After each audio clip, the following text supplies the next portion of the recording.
The disciples sat silently under the Bodhi tree, waiting for Buddha's wisdom. Buddha opened his eyes and began to speak. You, my disciples, seek the truth, but the truth is already within you. You are the sky, eternal and boundless. Emotions, desires, fears, they are like weather passing through the sky. They appear and disappear, but you remain unchanged. When Mara sent visions of pleasure and pain, my mind wavered not. I remembered, I am not the storms. I am not the winds nor the rains, but the infinite sky embracing all. This realization freed me from suffering and fear. You, too, must remember your true nature. For liberation lies in knowing the eternal within. Do you see the clouds above? They shift and change, but the sky itself remains unshaken. So it is with you. Thoughts and feelings will pass like clouds. Do not mistake them for yourself. Do not resist nor cling, for peace arises in acceptance. A disciple spoke hesitantly. Master, how can we know we are the sky when storms rage within our minds? Buddha smiled gently and replied, by observing without attachment. Watch your thoughts and feelings as a witness, not a participant. Observe them without judgment, like the sky watches the weather. This practice, called mindfulness, leads to wisdom and serenity. The disciples nodded, absorbing his words. Buddha continued, do you recall the time I faced Mara?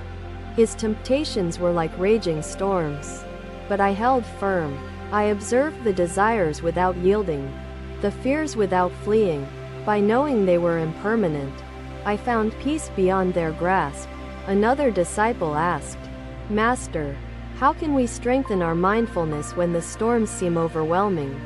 Buddha responded, practice diligently, for mindfulness is a skill that grows with effort.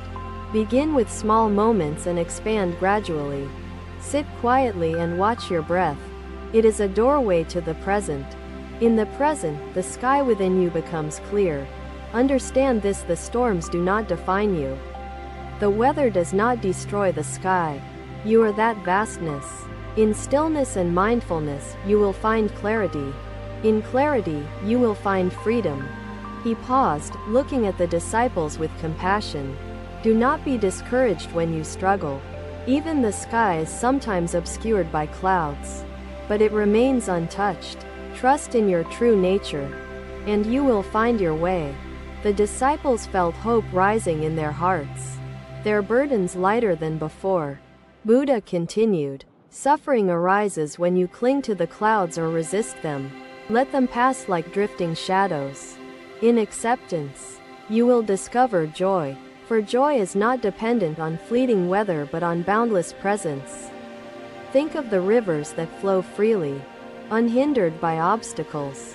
Their water remains clear because it flows naturally. Let your mind flow naturally, unhindered by clinging or resistance, and clarity will arise. A disciple said thoughtfully, Master, I think I understand. The storms of anger and grief are not permanent. They are visitors in the sky. Buddha nodded, his eyes shining with wisdom. Yes, they are visitors. Welcome them without fear or attachment, and they will depart. Do not fight the storms. Instead, embrace them with calm and understanding. The sky holds all, but it is never bound by the clouds. This, my disciples, is the path to liberation. Another disciple, deep in contemplation, asked, Master, how do we deal with storms that seem unending, like waves crashing again and again? Buddha responded, know this: no storm lasts forever. Even the fiercest storms must eventually pass. Trust in the law of impermanence. The more you observe without attachment, the weaker the storms will become. They feed on your resistance and fear. Release both, and their power over you diminishes. I remember my own storms when I sought the truth under this tree. They seemed endless at first, but I endured. I remained grounded, observing them as passing clouds. And in time, they dissolved into peace. You, too, must endure with patience and mindfulness.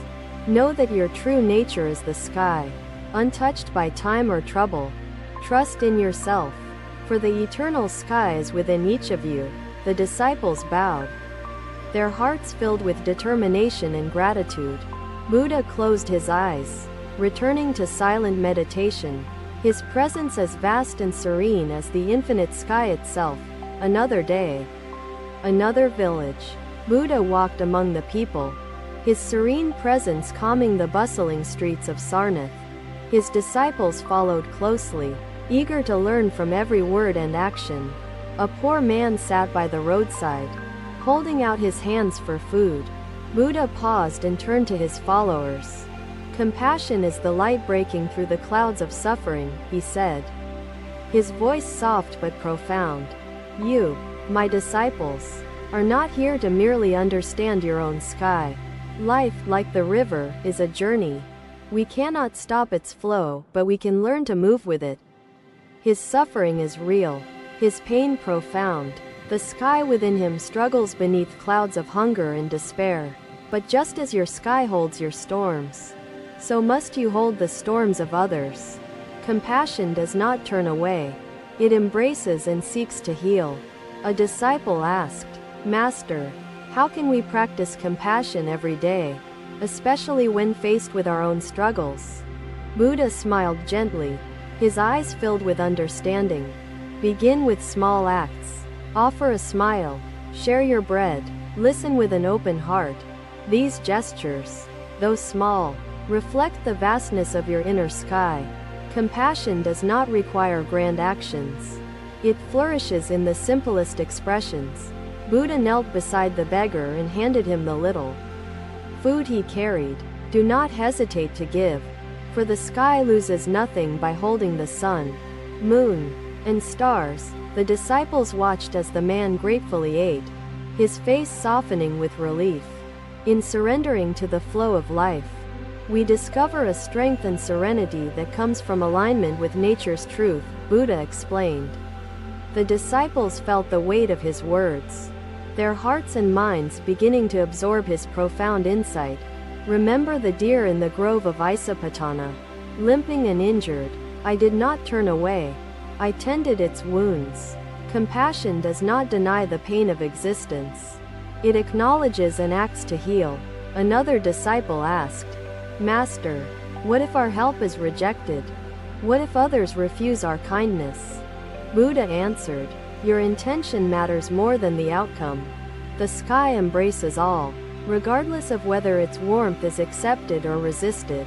Offer kindness freely, without attachment to how it is received.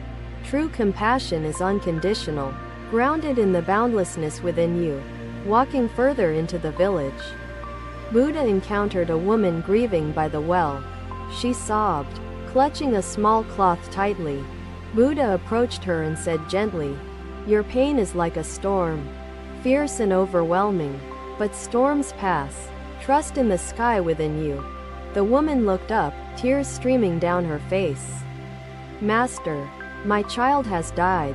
How can I endure this grief? Buddha knelt beside her and said, Do not fight your sorrow nor cling to it. Let it pass through you like clouds through the sky. Grieve, but remember your child is part of the eternal cycle of life and death. The sky does not mourn the setting of the sun. It knows the sun will rise again. The disciples listened intently as Buddha continued. Compassion is not limited to others. It must include yourself. Hold your own suffering gently, as you would for another. In compassion for yourself, you find strength to share compassion with the world. Buddha stayed with the grieving woman until her tears slowed, his presence steady and comforting. The disciples saw how his actions spoke louder than words. As they left the village, a disciple asked, Master, how do we cultivate compassion when anger clouds our minds? Buddha paused and replied, When anger arises, observe it without judgment. Remember, anger is a passing storm, not the sky. Breathe deeply and let it dissipate naturally. Compassion requires mindfulness to dissolve anger's grip. He continued, Meditate on the shared sky within all beings. Anger diminishes when you see the humanity in others. Compassion grows in connection. The disciples nodded, their resolve strengthening. Buddha said, "Do not wait for perfect conditions to act with compassion. The sky does not wait for clear weather to embrace the world. Begin now, wherever you are, with whatever you have. Another day, another lesson." The disciples carried the teachings with them, ready to illuminate the storms of others with the light of compassion. Another day, another sunrise. Buddha sat in the serene monasteries of Rajgir. His disciples gathered to hear their master speak. Buddha's voice carried a profound calm as he said, "My time in this earthly form will soon pass." Disciples. The disciples felt a deep sorrow at his words. Yet their resolve to learn grew stronger. Buddha continued, "But remember, truth is timeless. Like the infinite sky, it exists beyond my presence and beyond this moment. You must carry the teachings forward, holding them as the sky holds clouds, with neither clinging nor resistance." The disciples looked at him, their hearts heavy yet determined. Buddha said, "Fear not the passage of time nor the cycles of life and death. The sky does not mourn the setting of the sun. It knows the sun will rise again. This is the nature of existence." One disciple, his voice trembling, asked, "Master, how do we honor your teachings when you are no longer with us?" Buddha smiled gently and replied, "By living them every day, not merely as words but as actions." He paused and said, "Truth is not tied to my form. It is within you." As the sky embraces all weather, Buddha pointed to the mountains in the distance and said, "Do you see those peaks? They endure storms and remain steadfast. So must you. For your true nature is boundless, eternal." The disciples bowed deeply, tears in their eyes. Buddha continued, "Do not fear the end of things. For endings are but beginnings in another form. Trust in the eternal." Another disciple said, "Master, how do we let go of grief when it feels overwhelming?" Buddha replied, "Grief is like a storm, fierce, consuming, but fleeting. Hold it gently, allow it to pass, and you will find peace." Buddha's voice grew softer, yet his presence remained vast and unwavering.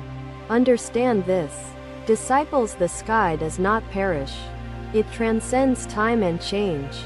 You are that sky. He paused, allowing his words to sink into their hearts. Do not cling to the impermanent, nor resist its passage. Accept it as the sky accepts the winds. A disciple asked, "Master, what is our purpose once you have passed into the eternal?" Buddha said, "Your purpose is to awaken others to the sky within them, to share the wisdom of boundlessness and peace." He continued, "Teach with compassion and mindfulness, not from a desire for recognition but from love for all beings. Hold the storms of others gently." The disciples listened intently, their minds focused. Buddha said, "Remember the deer in Isapatana, the beggar in Sarnath, the grieving mother. Compassion does not die, it endures." Another disciple asked, "Master, how can we remain true to your teachings amidst temptation and distraction?" Buddha answered, "By observing your thoughts and desires without attachment. Temptation is like a cloud, transient, powerless unless you grasp it." He paused and added, "Mindfulness is your anchor. Practice it daily, and the storms of distraction will lose their hold over you." The disciples felt their spirits lifting, their burdens lightening. Buddha said, "Trust in your true nature, for the sky within you is unshaken by the changing winds." Another day, another lesson. Buddha's voice carried through the monastery, a beacon of timeless wisdom.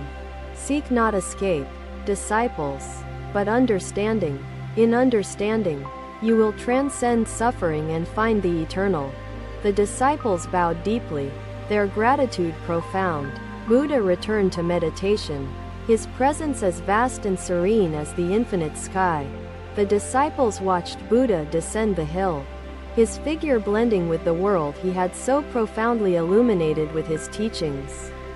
They remained, their breaths synchronized with the universe, their minds contemplating the unity they now recognized within and around them. Thank you for watching. Buddha's teachings are always with you. Subscribe to our channel and we will see you in the next video.